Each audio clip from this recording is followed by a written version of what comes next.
हाथे पटुकिया उठा लियो रे हरी वाले बरुआवा। हाथे पटुकिया उठा लिया रे हरी वाले बरुआवा। दौड़ल दौड़ल अपना दादी आगे गईले, दौड़ल दौड़ल अपना दादी आगे गईले। चूम लिहली दादी गोरे बदनवा, चूम लिहली दादी गोरे बदनवा।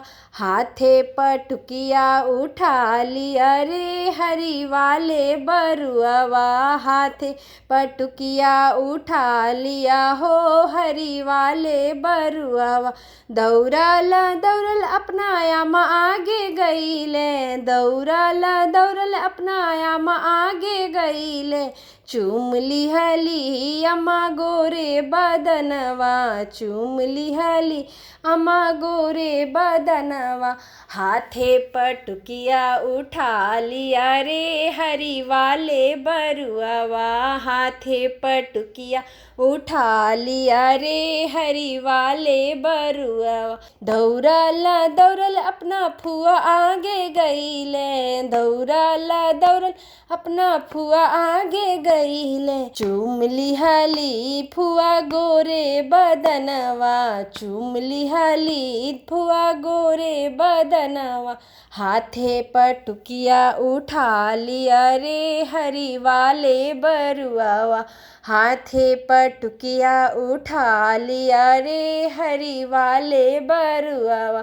दौड़ल दौड़ल अपना नानी आगे गईले, दौड़ल दौड़ल अपना नानी आगे गईले। चूम लिहली नानी गोरे बदनवा, चूम लिहली नानी गोरे बदनवा। हाथे पटुकिया उठा लिया रे हरी वाले बरुआवा। हाथे पटुकिया उठा लिया रे हरी वाले बरुआवा। दौड़ल दौड़ल अपना मामी आगे गईले, दौड़ल दौड़ल अपना मामी आगे गईले। चूम लिहली मामी गोरे बदनवा, चूम लिहली मामी गोरे बदनवा।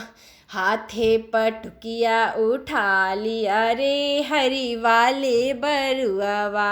हाथे पटुकिया उठा लिया रे हरी वाले बरुआवा। दौड़ल दौड़ल अपना मौसी आगे गईले, दौड़ल दौड़ल अपना मौसी आगे गईले।